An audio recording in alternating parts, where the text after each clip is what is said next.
अस्सलाम वालेकुम, मैं हूँ अलीना फ़ारूक शेख। हुकूमत ने गुज़श्ता रोज़ असम्बली में ये आइडिया फ्लोट किया कि इलेक्शंस एक साथ होने चाहिए तमाम सूबाई असम्बलीज़ के और वफाक के, और उसके चंद ही घंटों बाद इलेक्शन कमीशन ऑफ पाकिस्तान ने नोटिफिकेशन निकाल के अपने इख्तियारात इस्तेमाल करते हुए ये ऐलान किया कि जो पंजाब असम्बली के इलेक्शंस हैं, जो सूबों में इलेक्शंस होने थे, अब वो 8 अक्टूबर को होंगे।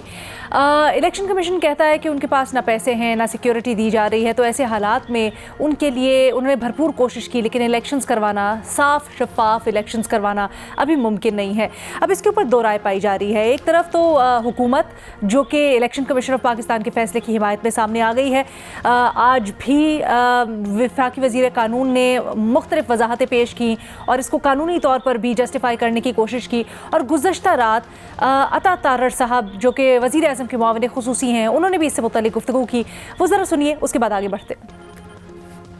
इनसे तो पूछा गया था कि क्या आप ट्रूप्स की डिप्लॉयमेंट करवा सकते हैं। उनका जवाब यही आया कि जी इस सूरत हाल में जहां पे पंजाब के अंदर भी इंटेलिजेंस बेस्ड ऑपरेशंस भी हो रहे हैं, जहां पे हमले भी हो रहे हैं, तो हमारी प्राइमरी ड्यूटी जो है वो दहशतगर्दी के वाक़यात की रोकथाम है, इसलिए ट्रूप्स नहीं प्रोवाइड किए जा सकते। तो ये सारे मामला जब आप देखते हैं तो सुप्रीम कोर्ट के ऑर्डर में भी एक गुंजाइश मौजूद है, जो पैराग्राफ 14 है, कि अगर ये 90 दिन में मुमकिन ना हो तो बेरस मिनिमम टाइम में इलेक्शंस का इनेकाद मुमकिन बनाया जाए। तो सुप्रीम कोर्ट ने भी गुंजाइश छोड़ी थी, और इलेक्शन कमीशन ने अपने ताई तो इलेक्शन कराने नहीं, हुकूमत के जो तमाम डिवीजन्स हैं जिन्होंने इसमें मावनत फराहम करनी है, अगर वो मावनत फराहम करना मुमकिन होगा तो उसका जवाब हाँ में आएगा कि जी हम करवा सकते हैं। अता तारड़ साहब की आपने गुफ्तगू सुनी। वो कहते हैं कि आइन के आर्टिकल में भी शिक मौजूद है। अब ये आर्टिकल 254 का हवाला दिया जा रहा है जी, जिसमें कहा जा रहा है कि अगर एक कॉन्स्टिट्यूशन के ऊपर या आइन के ऊपर मुकर्रर मुद्दत में अमल नहीं होता, तो उस सूरत में अगर बेयर मिनिमम यानी मामूली सा कुछ आगे बढ़कर उसके ऊपर अमल हो जाता है, तो उसमें कोई कबाहत नहीं है, वो आइन से रूगर्दानी तसव्वुर नहीं होगा। इस वजाहत को अपनाते हुए, इस शिक को बुनियाद बनाते हुए हुकूमत ये मुद्दा अपना रही है कि जी ये आइन शिकनी नहीं होगी अगर आगे भी इलेक्शंस को वो ले जाते हैं, यानी काफ़ी महीने आगे ले जाते हैं, अक्टूबर तक। लेकिन पाकिस्तान तहरीक इंसाफ ये कहती है कि 90 दिन से अगर आप आगे गए और जो आप वजाहतें पेश कर रहे हैं वो किसी तरह से कॉन्स्टिट्यूशनल नहीं है, वो आइन शिकनी के मुतरादिफ ही होंगी। अपने तज्जियाकारों के सामने हमने सवाल ये रखा है कि किसका मौक़िफ़ दुरुस्त है, पाकिस्तान तहरीक इंसाफ या हुकूमत का। हमें ज्वाइन कर रहे हैं मज़हर अब्बास साहब, मुनीब फ़ारूक साहब, हफीज़ुल्लाह नियाज़ी साहब और बेनज़ीर शाह साहब अभी हमारे साथ मौजूद है। बेनज़ीर, आपकी राय सबसे पहले जानना चाहूँगी। अलीना, इस मामले में तो मैं कहूँगी कि पीटीआई का मौक़िफ़ दुरुस्त है। सुप्रीम कोर्ट ने भी अपने फैसले में कहा था बेरस मिनिमम, और बेरस मिनिमम मेरे ख्याल से तो अंडरस्टैंडिंग यही होनी चाहिए कि कुछ दिन आप आगे कर सकते हैं इलेक्शन की तारीख, ये नहीं कि आप 6 महीने आगे ले जाए इलेक्शन। तो मैं तो कहूँगी कि पीटीआई का मौक़िफ़ यहाँ पे उनका ज़्यादा मजबूत मौक़िफ़ है, और वो अब कल सुनाए पिटिशन भी फाइल करने लगे हैं सुप्रीम कोर्ट में। लेकिन कितनी वैसे अफसोस की बात है लीना कि जो सियासी जमात ये कहती थी और नारा लगाती थी कि वोट को इज्जत दो, वही जो जमात है वो वोट को इज्जत क्या, वो वोट कराना ही नहीं चाहती। एक तरफ मुस्लिम लीग नून हमें बार बार ये कहती है कि हम इलेक्शन से भाग नहीं रहे, लेकिन उनके कहने से अब कुछ नहीं होता, क्योंकि अवाम को अब नजर आ रहा है कि वो इलेक्शन से भाग रहे हैं। और ये जो बार बार ये जो दलाइल दिए जाते हैं कि मईशत की ये हालात हैं, दहशतगर्दी के इस तरह वाकयात हो रहे हैं पूरे मुल्क में कि हम इलेक्शन नहीं करवा सकते। मेरा यहाँ पे एक सवाल है हुकूमत से कि मुझे सिर्फ ये बता दें कि क्या गारंटी है कि अगले 6 महीने में ये सारे मसाइल, ये सारे मसले जो हैं वो हल हो जाएंगे? इसकी क्या गारंटी है? अगर 6 महीने में नहीं होते तो क्या फिर से आप तारीख आगे लेके जाएंगे कि अक्टूबर में भी इलेक्शन नहीं होंगे? क्योंकि खौफ अलीना यहाँ पे सबके लिए, जो इस मुल्क में जमहूरियत चाहते हैं, जो इस आइन की सुप्रेमेसी चाहते हैं, वो सबको खौफ ये है कि कहीं ये 6 महीने 6 साल ना बन जाए। एक आखिरी चीज मैं जरूर कहूंगी कि मुझे सबसे ज्यादा जो हैरानी हो रही है इस पूरे मामले में वो ये कि खैबर पख्तूनख्वा के जो गवर्नर हैं वो एक खत लिखते हैं इलेक्शन कमीशन को, और उस खत में वो लिखते हैं कि तहरीके तालिबान पाकिस्तान ने कुछ इलाकों में केपी में शैडो गवर्नमेंट बनाई हुई है, मतलब कि अपनी रिट कायम की हुई है। मुझे बताएं, मुल्क की 22 करोड़ आवाम को एक खत के जरिए पता चलता है कि दहशतगर्दों ने कुछ इलाकों में मुल्क में अपनी रिट कायम की हुई है। इलेक्शन कमीशन का ऑर्डर आता है, उसमें लिखा हुआ है कि पुलिस बताती है उनको और सीटीडी बताती है कि 100 से ज्यादा दहशतगर्दों के जो ग्रुप हैं वो पंजाब में घुस गए हैं और यहाँ पे 3 से 4 गुना ज्यादा इजाफा हुआ है दहशतगर्दी के वाकयात में। ये भी हमें एक ऑर्डर के जरिए पता चलता है, ना कोई प्रेस ब्रीफिंग होती है। एक वो ऑल पार्टीज कॉन्फ्रेंस बुलानी थी, वो भी अभी मेरा नहीं ख्याल है हुई, ना कोई पार्लियामेंट को ब्रीफिंग दी जाती है। आपकी पॉलिसी क्या है दहशतगर्दी से लड़ने के लिए? ये तो सबसे ज्यादा तो ये तो बल्कि रियासत की इनकॉम्पिटेंस के ऊपर सवाल उठाती है उल्टा, बजाय इसके कि इनका मुद्दा स्ट्रॉन्ग करने के। That is your point. Munif Farooq साहब की आपकी प्रायोरिटी क्या है? आपकी क्या ये प्रायोरिटी नहीं है? आप हमें बार बार बता रहे हैं कि दहशतगर्दी के वाकयात हैं, बहुत बुरी हालात हैं, लॉ एंड ऑर्डर की सिचुएशन है। और एक आखिरी चीज अलीना, मुझे ये बताएं कि क्या 2013 में अवामी नेशनल पार्टी से किसी ने पूछा था कि इलेक्शन हम आगे करें या ना करें, जब उन्होंने 400 अपने लोगों की लाशें उठाई? बल्कि उस वक्त आपको याद है वो कहते थे कि हकीमुल्लाह मसूद हमारे इलेक्शन कमिश्नर हैं, पूरे मुल्क के फखरुद्दीन इब्राहिम होंगे लेकिन हमारे लिए इलेक्शन कमिश्नर हकीमुल्लाह मसूद है। लेकिन क्या उनसे किसी ने पूछा या क्या इलेक्शन डिले हुए? ठीक है। अच्छा, ये भी बड़ी अजीब बात है जब आप बात करिए ट्रांसपेरेंसी की, तो बताया जा रहा है कल एक काबीना का इजलास हुआ, लेकिन उस इजलास के अमूमन हम देखते हैं काबीना के इजलास होते हैं तो उसके ऊपर ब्रीफिंग दी जाती है, बताया जाता है कि क्या एजेंडा है, किस चीज़ के ऊपर बात हुई है, लेकिन उसकी डिटेल्स भी हमारे सामने नहीं आई। और डॉन की खबर के मुताबिक जब पूछा गया वफाकी वज़ीर इत्तलात से तो उनसे ये भी कहा गया कि क्या इसमें इजलास में कुछ सीक्रेट था, आप लोग इसकी डिटेल्स खुफिया रख रहे हैं? तो उन्होंने सिर्फ इतना सा रिप्लाई किया, नो नॉट सीक्रेट, लेकिन इससे ज़्यादा हमें कुछ नहीं पता कि उसमें क्या डिस्कस हुआ है क्या नहीं। सब कुछ बड़ा अजीबोगरीब हो रहा है मुनीफ फारूक साहब। ऐसे में अब ये जो इलेक्शन कमीशन की तरफ से नोटिफिकेशन आया है, आप इसको कैसे देख रहे हैं? और वजाहत ये पेश की जा रही है कि सुप्रीम कोर्ट ने भी अपने फैसले में ये गुंजाइश पैदा की है कि अगर आप ठीक है 90 दिन के अंदर इलेक्शंस नहीं हो पाए लेकिन आप उससे आगे तजावुज़ कर सकते हैं। ज़रा अपनी राय बताइएगा इसके ऊपर। देखिए, सबसे पहले अगर आप इसको हम डायसेक्ट करें, सबसे इम्पोर्टेंट चीज एक है कि जो फैसला सुप्रीम कोर्ट का आया, बहरहाल वो फैसला मौजूद है। जिस तरीके से वो फैसला किया गया और जो डिसेंट आया सामने, जिस तरीके से वो सुओ मोटो और वो सारा कुछ हुआ, मुझे उस पर शदीद तहफ़्फ़ुज़ात हैं, लेकिन सुप्रीम कोर्ट का फैसला मौजूद है। साथ ही आर्टिकल 105 भी मौजूद है। जो सुप्रीम कोर्ट ने गुंजाइश दी थी बेरेस्ट मिनिमम डिविएशन की, वो इस तरह से नहीं दी थी कि आप जंप कर जाएं और सीधा 6 महीने का डिविएशन कर दें उस लिमिट में जो आपको आइन देता है। और ये बड़ी ही, मैं समझता हूँ कि कोई लिबरल तो नहीं, कोई एक्स्ट्रा लिबरल इंटरप्रिटेशन होगी अगर आप ये कहें कि जी नहीं, ये 90 दिन नहीं, ये तकरीबन 200 दिन बाद हम कराएंगे या 300 दिन बाद हम करवाएंगे, तो वो तो बात समझ में नहीं आती। दूसरी बात ये है कि देखिए, इलेक्शन कमीशन को गालियां पड़ी हैं या इलेक्शन कमीशन को कहा जा रहा है कि जी हम आपके खिलाफ आर्टिकल 6 होना चाहिए। देखिए, इलेक्शन कमीशन ऑफ पाकिस्तान एक कॉन्स्टिट्यूशनल बॉडी है, but it does not have an executive force. वो हेवीली डिपेंडेंट है in terms of funds on the federal government, in terms of personnel to different ministries. वो बहुत सारी चीजें जो है वो खुद लेते हैं from different authorities and from different departments. वो खुद इंडिपेंडेंटली ये चीजें नहीं हैंडल कर सकते, उनके पास कोई एग्जीक्यूटिव फोर्स नहीं है। प्लस उनके इख्तियारात है, बहुत वसी है, लेकिन वो वाले भी नहीं है जो भारत के अंदर है। दूसरी बात ये है कि इलेक्शन कमीशन ने अपना मौकफ दिया, उन्होंने शेड्यूल अनाउंस कर दिया। जब उन्हें एक चीज मिल ही नहीं रही और वो एनेबल ही नहीं हो रहे कुछ प्रोवाइड कुछ करने के लिए, तो वो वहां पर ऐसे ही ऑर्डर इशू करेंगे। आप इलेक्शन कमीशन, ये लोग कह रहे हैं इलेक्शन कमीशन के ऊपर कंटेम्प्ट लग जाएगी। इलेक्शन कमीशन के पास तो वो रिकॉर्ड मौजूद है। जो ब्रीफिंग जो दी गई है वो कोई हवा में बोली हुई नहीं है, वो हैंड रिटन होगी, प्रोजेक्टेड होगी इन टर्म्स ऑफ। उन्होंने जो नोटिफिकेशन दी है उसमें भी उन्हें बड़ी तफसीली तौर पे बताया कि कौन कौन सी मीटिंग किस किस दिन हुई, कौन कौन सी है। लेकिन जो चले, मैं सिक्योरिटी को भी साइड पे रख लें, बिल्कुल इस वक्त मैं आपको ये बात जिम्मेदारी से कह सकता हूं कि मुल्क के अंदर सिक्योरिटी के हालात अच्छे नहीं है। वो जो बेनजीर फरमा रही थी वो बातें बिल्कुल दुरुस्त है कि भाई हमें तो एक लेटर से पता चलता है क्या हो गया। मैं तो पहले भी कह रहा था कि हमें तो पता ही नहीं था कि रियासत किससे क्या नेगोशिएट कर रही थी, टीटीपी से क्या नेगोशिएट कर रही थी पिछले 2 साल में, वो भी किसी को नहीं पता था। लेकिन इशू ये है कि सिक्योरिटी का इशू बहुत सीवियर है इस वक्त, वो अपनी जगह मौजूद है। लेकिन मुझे ये समझ नहीं आती कि हम बहसियत एक न्यूक्लियर रियासत इतने ही फारग हो चुके हैं कि हमारे पास 25-30 अरब रुपया भी नहीं है कि हम 2 सूबाई असेंबलियों के अंदर इलेक्शन करा सके। मतलब ये इतना, अलाउ मी टू से, कि इतना बाजार आर्ग्यूमेंट है कि आपके पास वो जी हमारे पास एलोकेशन नहीं है, हमें दोबारा पार्लियामान में जाना पड़ेगा। फ्रैंकली स्पीकिंग ये बात किसी की समझ में नहीं आएगी। इशू ये है कि पाकिस्तान तहरीक इंसाफ सच्चाई से या झूठ से या किसी भी तरीके से, वो एक और बात है। इमरान खान साहब का तूती बोलता है, उनकी पॉपुलैरिटी इस वक्त अपने अरूज पर है।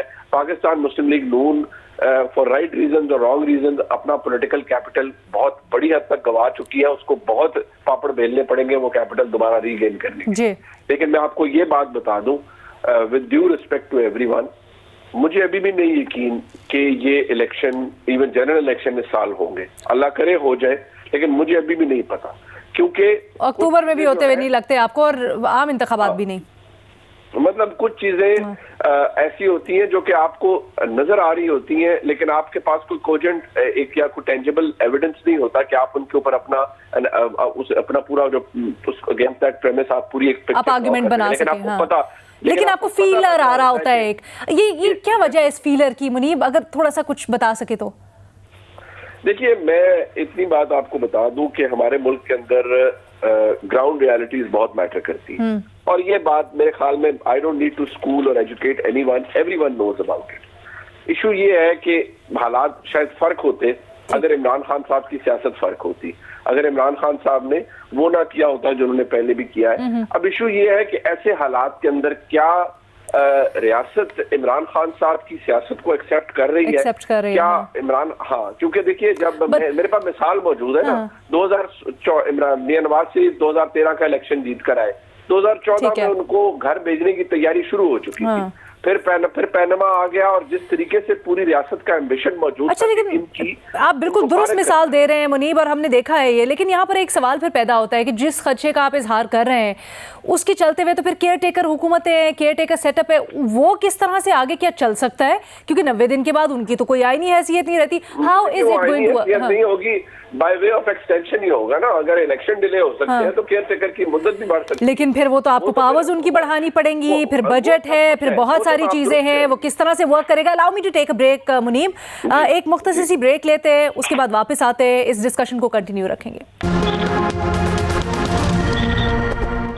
बड़ा अजीब व गरीब सा मामला हो गया जी।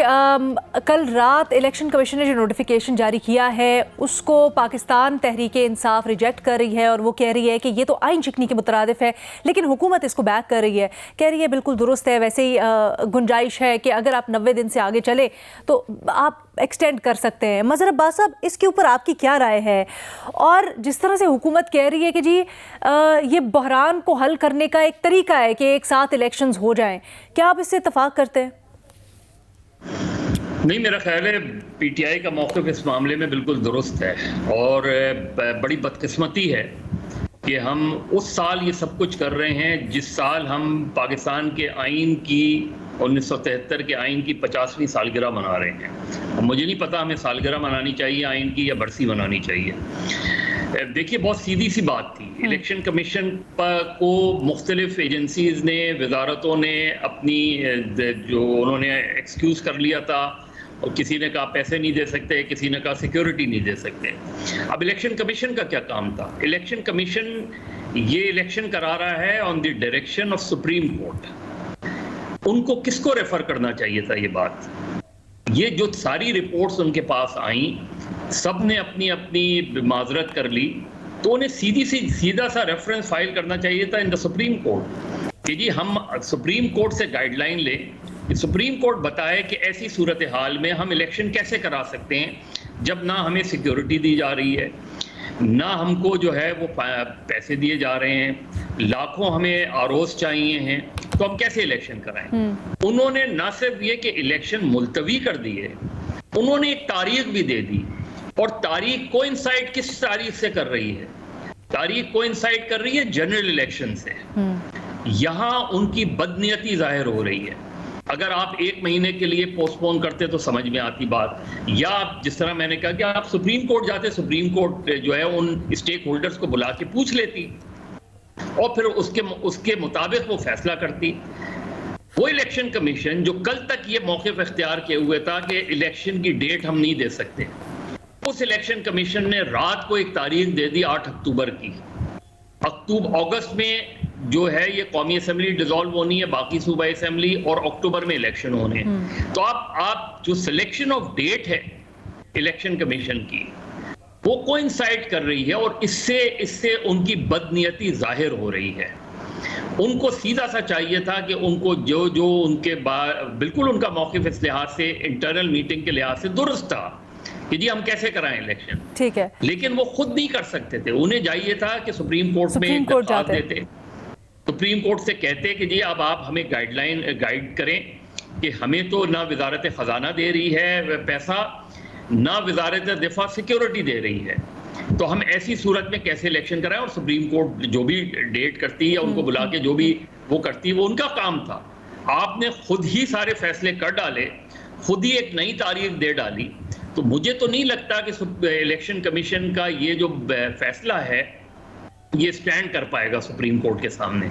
अब आप गवर्नर के जैसे बेनजीर कह रही थी, क्या इलेक्शन कमीशन के सामने जो है वो और कैबिनेट के सामने या प्राइम मिनिस्टर के सामने क्या DGISI ने या इन्होंने ये रिपोर्ट सबमिट की है जो गवर्नर KP अपने खत में लिख रहे हैं? और जिस तरह उन्होंने कहा कि सबसे ज्यादा लॉ एंड ऑर्डर सिचुएशन तो 2013 में खराब थी, वहां तो बाकायदा ऐलान किया गया था कि ये 3 जमातें हैं ANP, PPP और MQM, जिनको हम टारगेट करेंगे, और उन्होंने टारगेट किया उनको। तो वहां तो सिचुएशन फिर बनती थी कि इलेक्शन कुछ अरसे के लिए मुलतवी हो जाते। अब तो सिक्योरिटी की सिचुएशन तो आपकी हमेशा ही रहती है, अप्स एंड डाउन होते रहते हैं। आपकी सिक्योरिटी की सिचुएशन अब उसके साथ वो इकोनॉमी को भी मिला रहे हैं ना, कह रहे पैसे भी नहीं है, तो वो जाके फिर इलेक्शन कमीशन जाके उधर करता ना, तो इकोनॉमी की सूरत हाल तो आपको क्या गारंटी है कि अगले 6 महीने बाद हो सकता है बहुत ज्यादा खराब हो जाए, तो क्या आप इलेक्शन ही नहीं कराएंगे? तो फिर इलेक्शन ही नहीं कराएंगे। बुनियादी हक के शहरियों का, बुनियादी हक के शहरियों का जी कि वो वोट डालें और उनको हक रायदही मिले, लेकिन वो उनसे छीना जा रहा है। नियाजी साहब, क्या मज़हर अब्बास साहब की इस तज्जिए से आप इत्तफाक करेंगे कि इलेक्शन कमीशन जिस तरह से उसने इस सारे मामले के ऊपर रिएक्ट किया है वो सही नहीं था? उनको सुप्रीम कोर्ट जा सकते थे, वो वहां पर जाकर अपना मुद्दा उठा सकते थे अगर कंप्लायंस नहीं हो रही थी बाकी इदारों की तरफ से। बीबी अस्सलाम वालेकुम वरहमतुल्लाह वबरकातुहू मदर साहिब। हजूर, मैंने आपको किस दिन नहीं बताया था कि ये इलेक्शन ही होने। बाकी मदर साहब जो फरमा रहे हैं मैं 100% मुतफिक हूँ, ये बदनीति है। अब बदनीति क्यों है कि उनके पास बदनीति की सहूलत मौजूद है। इमरान खान साहब के पास जब बदनीति की सहूलत मौजूद थी तो वो उसको इस्तेमाल कर रहा था और ये मामलात को जो है वो उस वक्त उनका फायदा उठाना चाहता था। आज बदनीति की सहूलत इमरान खान साहब के पास नहीं है, मौजूदा हुकूमत के पास है, इदारों के पास है। वो उसी तरीके से उस बदनीति को इस्तेमाल में ला रहे हैं जिस तरीके से इमरान खान लाता रहे। इस तरह की लड़ाई जो होती है इसका हल ना इलेक्शन में है ना इनमें है। सुप्रीम कोर्ट ने जो 2 दिन में फैसला किया था, मैंने तभी अर्ज की थी कि सुप्रीम कोर्ट का जो फैसला है ये काउंटर प्रोडक्टिव हो जाएगा। इसके लिए आप 2 दिन ही 10 दिन लगाएं, लेकिन एक पूरा इत्तेमाद का जो है माहौल पैदा करके करें, वगैरह ये अनडूएबल होगा। आप ही के प्रोग्राम में उसी दिन मेरे जो है ना मुंह में खाक, मैंने यही अर्ज किया था कि ये फैसला इंप्लीमेंट नहीं हो पाएगा। मैंने कहा नोट कर लें, बता दें इलेक्शन नहीं होंगे। ये कह रहे अक्टूबर में कराएंगे, मैं कहता हूँ अक्टूबर में भी नहीं होंगे। अब क्राइसिस ये है कि अमलन फायदा किसको होगा? शायद हमारे इदारे समझ रहे उनको फायदा है कि शायद जो मावराए आइन को चीज आएगी। मैं हकीकत कहता हूँ कि मावराए आइन भी आएंगे तो उनके लिए कौन नई तबाही का रास्ता खुल जाएगा। एक इतनी बदकिस्मत मोड़ पे हम खड़े हैं कि जिसके अंदर आइन को इम्प्लीमेंट करते हैं तो पाकिस्तान जो है उसको खराब होता है। मैं टूटता लफ्ज खुद नहीं इस्तेमाल कर रहा। और अगर आप मावरा आइन करते हैं तो फिर सब सत्यानाश है। ये तो बहुत ही एक ग्लूमी पिक्चर है, बहुत ही तशवीशनाक। लेकिन सर कोई ना कोई तो रास्ता आप लोगों को यहाँ पर, इसीलिए जैसे वो कल कह रहे थे ना रहनुमाई के लिए सबको बिठाया है, तो सर आप लोग हमारी रहनुमाई करें। Benazir, what do you suggest, यहाँ से आगे निकलने का क्या होगा? क्योंकि अभी जो न्यायी साहब हमारे सामने बात कर रहे हैं, इस तरह तो सिस्टम खुदा ना खास्ता कोलैप्स कर जाएगा अगर कोई भी एक दूसरे की बात मानने को तैयार नहीं है। हर कोई अपने मतलब की तशरीहात निकालेगा और आइन से रूगर्दानी करेगा। तो लीना, इसका तो मेरे ख्याल से तो एक ही सोल्यूशन है, वो ये कि किसी ना किसी तरह आप पीटीआई को पार्लियामेंट में वापस लेके आए, आइन को में अमेंडमेंट करें। तो लिखा हुआ है बड़े वाज़ेह तौर पे कि 90 दिन में आपने इलेक्शन कराने हैं। अगर आप नहीं करवा रहे इलेक्शन 90 दिन में, तो आपको पीटीआई को साथ बैठ के और आइन में तरमीम लानी पड़ेगी, ताकि फिर आप 90 दिन में ना कराएं और जाके अक्टूबर में करा दे। लेकिन जैसे यहाँ बार बार बात हो रही है, जो का इजहार किया जा रहा है कि हमें तो लग रहा है कि शायद अक्टूबर में भी नहीं होंगे, क्योंकि काफी देर से ये बातें चल रही थी। अभी हो सकता है गलत हो कि टेक्नोक्रेट गवर्नमेंट की भी बातें चल रही हैं, कभी 1 साल की टेक्नोक्रेट गवर्नमेंट की बात होती है, कभी 3 साल की टेक्नोक्रेट गवर्नमेंट की बात होती है, तो साथ साथ ये भी बातें चल रही है। तो क्या वाकई में इलेक्शन होगा? ये बहुत बड़ा और बहुत अहम सवाल है, और होना चाहिए। That is the main crux of it, कि इस तरह से आप कितनी देर तक डिले करेंगे, और कर नहीं सकते और ना करना चाहिए। लेकिन जी कुछ और सवाल भी हैं, एक छोटी सी ब्रेक लेते हैं, उसके बाद वापस आएंगे और बाकी सब कुछ शामिल गुफ्तगू करेंगे, एंड ऑफ कोर्स हमारा अगला टॉपिक भी। So stay tuned.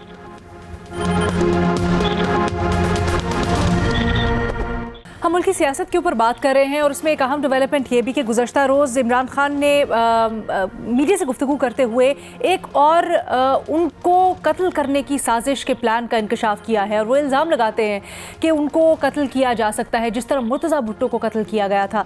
Imran Khan ने ये जो इल्ज़ामात लगाए हैं, इसके ऊपर निगरान हुकूमत पंजाब ने एक कमेटी भी कायम कर दी है जो तहकीकात करेगी तमाम तर मामले की, और फिर मोहसिन नकवी साहब दावा करते हैं कि बड़ा स्ट्रिक्ट एक्शन लिया जाएगा इस तमाम मामले के ऊपर। गो के पीटीआई ने जो जीआईटी फॉर्म की है, इसके ऊपर तहफ़्फ़ुज़ात का इजहार कर दिया है अभी से। लेकिन एक तरफ तो तहकीकात हो रही हैं, दूसरी जानिब पीडीएम हुकूमत इस सारे इल्ज़ामात को, इस सारे मामले को एक ड्रामा करार दे रही है और डिसमिस कर रही है। वो कह रहे हैं कि जी ये इमरान खान का एक और ड्रामा है, इमरान खान की साजिशें पहले भी वो बात कर चुके हैं, लेकिन उसमें से निकला कुछ नहीं, वो खुद ही इससे मुकर गए। तो अपने तज्ज़ियाकारों से पूछना ये चाह रहे हैं कि क्या पीडीएम हुकूमत जो बात कर रही है, इसको ड्रामा करार दे रही है, क्या वो दुरुस्त है? हाँ या नहीं के ऑप्शंस हैं। बेनज़ीर, आपकी राय जानना चाहूँगी। अलीना, इमरान खान साहब ने इतनी बार वो झूठ बोलते हुए पकड़े गए हैं और बेबुनियाद इल्ज़ाम लगाते हुए पकड़े गए हैं कि उनकी किसी भी बात पे यकीन करना बड़ा मुश्किल है। उनकी मेरे ख्याल से तो क्रेडिबिलिटी इस वक्त ज़ीरो है। अमेरिका ने साजिश की, मेरी हुकूमत गिरा दी, सबूत कहाँ है पता नहीं। 3 शूटर्स थे, एक नहीं था, सबूत कहाँ है पता नहीं। राना सनाउल्लाह और शहबाज शरीफ मुझे कत्ल करना चाहते हैं, सबूत कहाँ है पता नहीं। लंदन में प्लान बन रहा है, नवाज शरीफ बना रहे हैं, सबूत कहाँ है पता नहीं। तोशा खाना से घड़ी ली, इस्लामाबाद में बेच दी, सबूत कहाँ है पता नहीं। अब कहा जा रहा है इमरान खान की तरफ से कि एक फॉल्स फ्लैग ऑपरेशन किया जाएगा ज़मान पार्क में, जिसमें 3 से 4 पुलिस एहलकार जो है उनको मार दिया जाएगा और फिर हम पे इल्जाम डाल दिया जाएगा। ये वो सियासी जमात कह रही है जिन्होंने खुद पिछले दिनों पुलिस पे हमला किया, उन पे पेट्रोल बम फेंके, उनके एहलकारों को बेदर्दी से मारा, उनकी गाड़ियां जलाई। वो कह रहे हैं कि कोई और पुलिस पे हमला करेगा और इल्जाम हम पे डाल देगा। ये बात अपनी जगह बिल्कुल दुरुस्त है अलीना, कि हमारे मुल्क में एक तारीख रही है कि सियासतदानों के साथ जो हुआ, शहीद मोहतरमा बेनज़ीर भुट्टो के साथ जो हुआ, जुल्फ़िकार अली भुट्टो के साथ जो हुआ, लेकिन हमारे इमरान खान साहब की भी एक हिस्ट्री है, और वो हिस्ट्री है गलत इल्ज़ाम लगाने की। लेकिन बेनज़ीर, एक हिस्ट्री ये भी है कि कुछ महीने पहले इमरान खान के ऊपर एक कातिलाना हमला भी हुआ था, जिसकी उन्होंने उनके मुताबिक उसके पीछे कुछ लोग मुलव्वस थे, उन्होंने भरपूर कोशिश की एफआईआर दर्ज करने की भी, लेकिन वो एफआईआर भी फिर उनके मुताबिक दर्ज नहीं करने दी गई, और जीआईटी के मामले को भी फिर हमने देखा क्या हुआ। तो ये हकीकत भी है। ये बिल्कुल है अलीना, लेकिन 3 कमिटीज बनी और उन्होंने तीनों कमिटीज पे उन्होंने कमिटी पे इल्जाम लगाया कि ये जो है वो छुपा रहे हैं, लेकिन उन्होंने आज तक किसी चीज का सबूत नहीं दिया।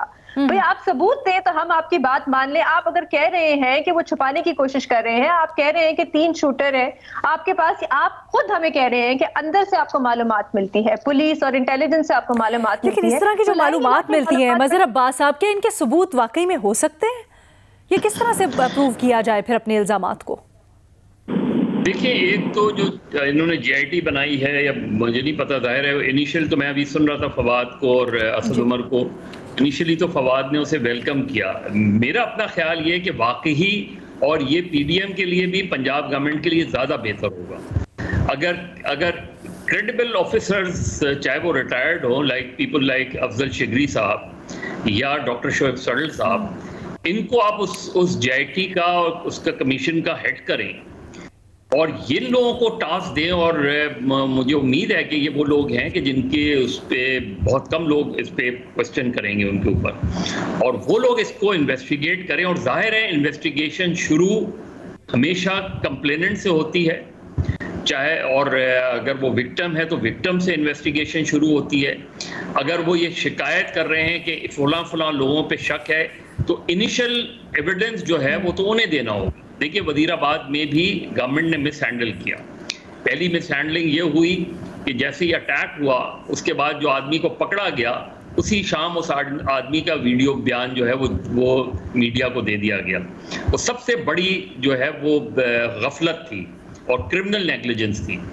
उसके बाद आपने कोई इस तरह का कमीशन बनाते और वो स्टार्ट करते। और दूसरी बात ये कि अगर इमरान खान पर अटैक हुआ है, इमरान खान को शक है XYZ किसी के ऊपर भी, तो आप FIR काटें। FIR में अगर नाम आने से कौन सी क़यामत टूट पड़ती।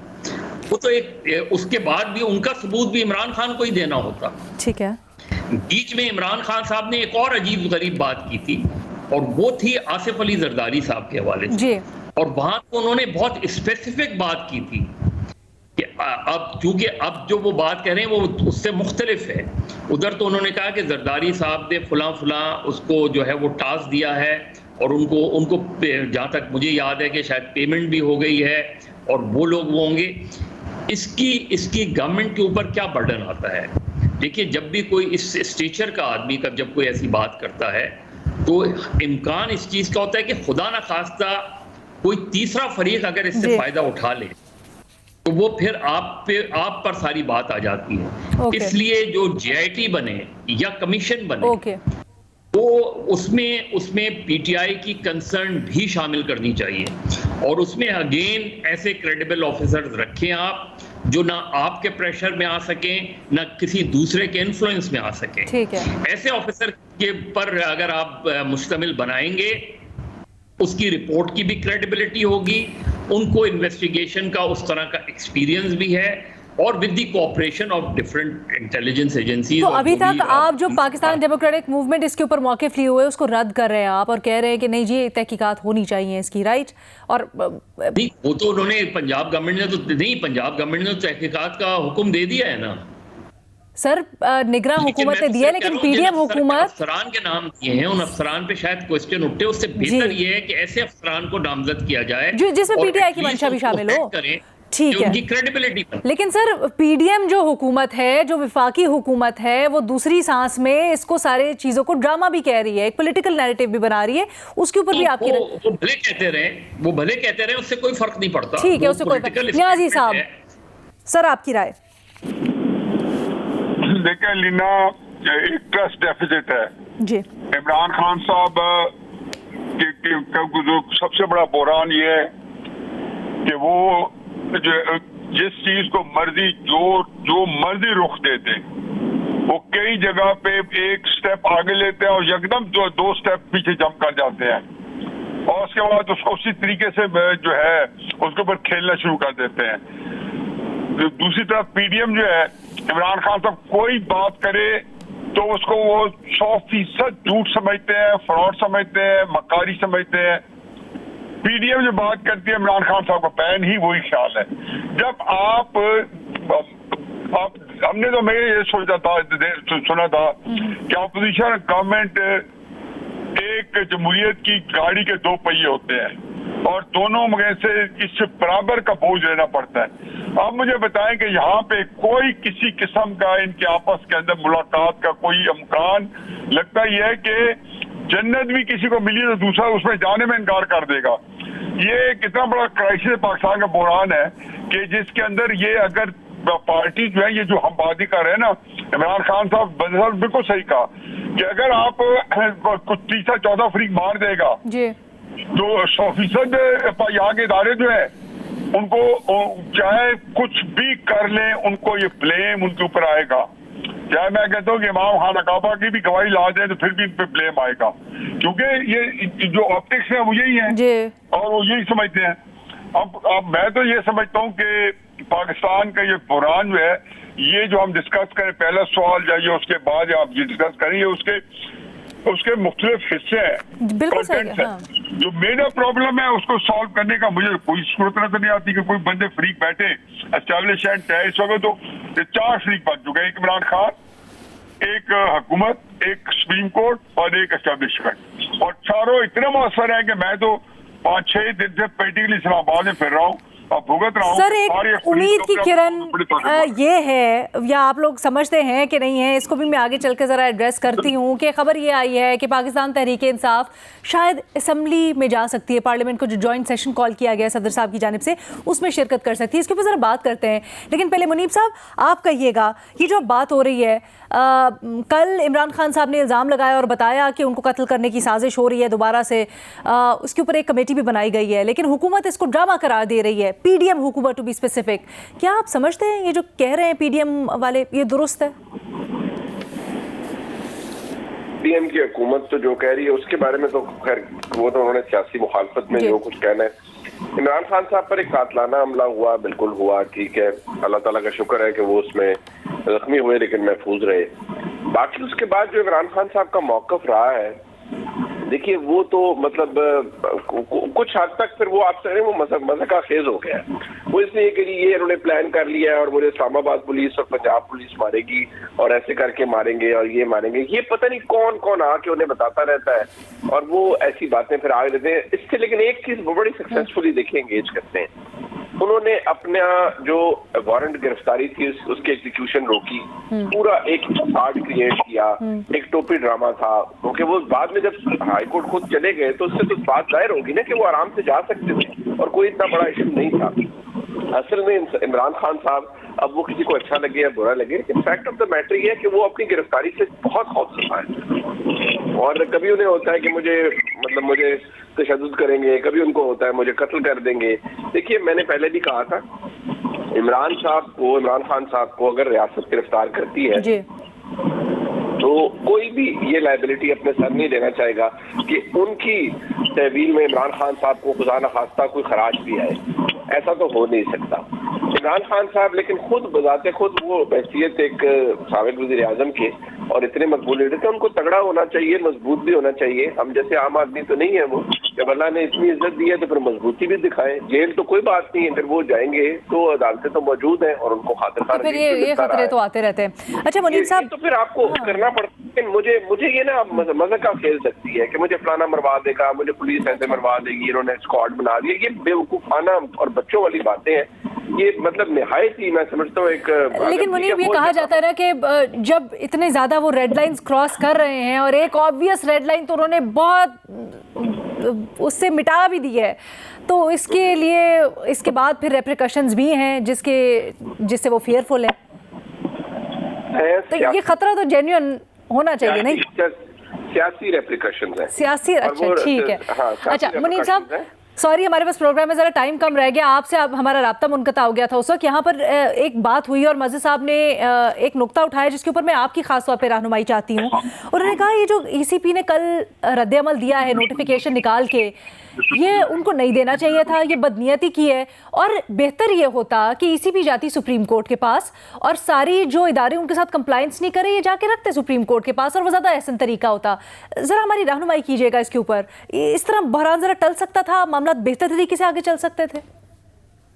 ईसीपी की जो वाज़े एक वो पोजीशन है, शायद वो पाकिस्तान तहरीक इंसाफ की नज़र में दुरुस्त हो जाती और वो ये कहते हैं कि जी हमने कोशिश की है लेकिन हम ये नहीं कर पा रहे। लेकिन क्योंकि एक चीज टेक्निकल है, ज़हन में रखिए, इलेक्शन की तारीख और शेड्यूल की अनाउंसमेंट ईसीपी ने की। सुप्रीम कोर्ट ने ये हुक्म नहीं दिया था कि 30 अप्रैल को कराने हैं, उन्होंने कहा बेरस मिनिमम डिविएशन में कराएं। इलेक्शन कमीशन ने बिल्कुल उस पर बेरस मिनिमम डिविएशन 10 दिन 15 दिन ऊपर करके 20 दिन ऊपर करके उन्होंने ईद गुजार के उन्होंने कहा 30 अप्रैल को करवा दें।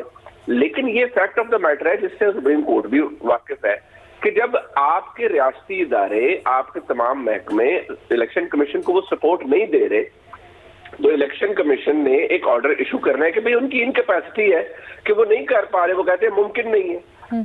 इलेक्शन कमीशन के इस फैसले के खिलाफ तहरीक इंसाफ जाती है या अगर कोई इस जो पहला वाला फैसला है उसकी कंटेम्प्ट मूव की जाती है, तो मैं समझता हूं कि इलेक्शन कमीशन का जो मौक़िफ़ है उसमें इलेक्शन कमीशन पे कोई वो जिसे कहते हैं कंटेम्प्ट नहीं लगेगी। नहीं, मजहर साहब की ये तजवीज़ थी कि अगर इलेक्शन कमीशन, ये राय थी कि अगर इलेक्शन कमीशन ये सारे तहफ़्फ़ुज़ात जो उनको फेस करने पड़े, जो मुश्किलात उनको फेस करनी पड़ी हैं, वो लेके कोर्ट के सामने जाते हैं, सुप्रीम कोर्ट जिन्होंने ये फैसला दिया था, और उनको कहते हैं कि सर हमसे कोई कंप्लाई नहीं कर रहा है, तो ये बेहतर तरीका होता है इंस्टेड कि उन्होंने अब अपने ऊपर ये लेबल लगा लिया उनके मुताबिक कि ये बदनीयती से काम लिया है इलेक्शन कमीशन ने भी, कि वहाँ से बयान आया, यहाँ से उन्होंने झट नोटिफिकेशन निकाल दिया। लेकिन ये बात तो खारिज इम्कान नहीं है, बल्कि ये तो ऐन मुमकिन है ना कि इलेक्शन कमीशन के फैसले का पता हुकूमत को पहले ही था, या हुकूमत और इलेक्शन कमीशन ने आपस में लिएजॉन करके ये सब कुछ किया है। ऐसा तो नहीं हो सकता ना कि इन दोनों को पता ही नहीं था कि क्या कर रहे हैं। ये बात तो फैक्ट है, उससे तो बदनीति बिल्कुल जाहिर होती है। लेकिन एक जो बहुत टेक्निकल मामला है कि सुप्रीम कोर्ट में ये मामला कंक्लूड हो चुका था, सुप्रीम कोर्ट ने अपना हुक्म जारी कर दिया था, वो कोई पेंडिंग प्रोसीडिंग नहीं थी जिसके अंदर इलेक्शन दोबारा वापस जाना था। हाँ, दोबारा वापस जाना था। इलेक्शन कमीशन ने अपना फैसला दिया, बाद में उन्होंने विड्रॉ किया और कह दिया 8 अक्टूबर को करने। अब ये फैसला बिल्कुल इसके खिलाफ, इलेक्शन कमीशन के फैसले के खिलाफ, और प्लस इलेक्शन कमीशन एक ऑटोनोमस इदारा है, वो कर सकता है खुद से भी इस तरह की प्रेस रिलीज। मज़हर साहब, अगर आप फाइनल कमेंट देना चाहें तो। कमीशन ने जो 30 अप्रैल की डेट दी वो मशावरत से थी जी। कल जो डेट दी उसमें ये मशावरत शामिल नहीं थी, उन्होंने बहुत स्पेसिफिक डेट दी, और मैं फिर ये कह रहा हूँ कि वो डेट कोइंसाइड कर रही है मुल्क के आम इंतखाबात से, इसलिए इसमें गड़बड़ नजर आ रही है। अगर वो दे देते, मई की डेट दे देते, जिस तरह गवर्नर केपी ने 28 मई की तारीख वो उन्होंने सजेस्ट की, या इस तरह की चीजें हुई, तो एक तो दूसरी बात ये कि अगर आपने ये सुप्रीम कोर्ट ने ये ऑर्डर दिया, आप उसे इंप्लीमेंट नहीं कर पा रहे, और उसकी वजूहात इलेक्शन कमीशन के बाद बिल्कुल जेन्युइनली हैं। Election commission should have gone to the supreme court कि जी ये हम नहीं कर पा रहे। Sir, what Munim is trying to say is कि वो सारा कुछ रैप अप हो गया था, अब एक ऑटोनोमस इदारा है, वो इलेक्शन कमीशन, वो क्यों सुप्रीम कोर्ट के पास इस तरह से जा सकता है? But let me clear one thing, आपने बड़ा जेन्युइन नुक्ता उठाया है मुनीम साहब। क्या तारीख देने का इख्तियार, ये जो 8 अक्टूबर की तारीख दी गई है, क्या ये इख्तियार इलेक्शन कमीशन के पास है? कि इलेक्शन कमीशन के पास इख्तियार है। दूसरी बात ये है, मैं दोबारा कहूंगा, इस फर्क को सिर्फ समझिए कि सुप्रीम कोर्ट ने इलेक्शन कमीशन को कहा कि आप आइन के मुताबिक आप पर लाजिम है साफ और शफाफ इंतखाबात कराना, बेरस मिनिमम डिविएशन में आपने डेट दी। उन्होंने लिखा पैरा 14 के अंदर कि क्योंकि देर हो गई है लिहाजा 90 दिन में तो मुमकिन नहीं है, आप बेरस मिनिमम डिविएशन में डेट दे दें। वो पेंडिंग प्रोसीडिंग नहीं है, मामला कंक्लूड हो गया, मैटर फिनिश। उसके बाद इलेक्शन कमीशन ने तमाम तर जो मामला थे उनको देखते हुए इलेक्शन कमीशन ने ये दे दिया। इलेक्शन कमीशन के पास पहले भी पंजाब गवर्नमेंट तमाम इदारे पहले भी जाते रहे हैं। इलेक्शन कमीशन के पास इस डेट को अनाउंस करने के 30 अप्रैल की डेट अनाउंस करने के बाद भी चीफ सेक्रेटरी पंजाब और दीगर इदारे जाते रहे। इलेक्शन कमीशन के पास without reasoning and without evidence election commission कभी ये फैसला नहीं ले सकता था।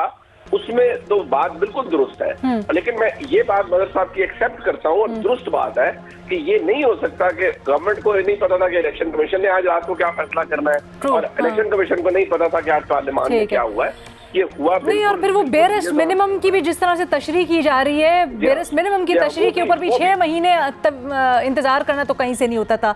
माज़रत के साथ हमारे पास प्रोग्राम में वक्त खत्म हो चुका है, बट आई थिंक हम लोगों ने अपना पॉइंट बड़ी अच्छी तरह से दोनों सवालात को डिस्कस कर लिया है। सो अपनी राय को सोशल मीडिया के ऊपर इजहार करें। इजाज़त दें, अल्लाह हाफ़िज़।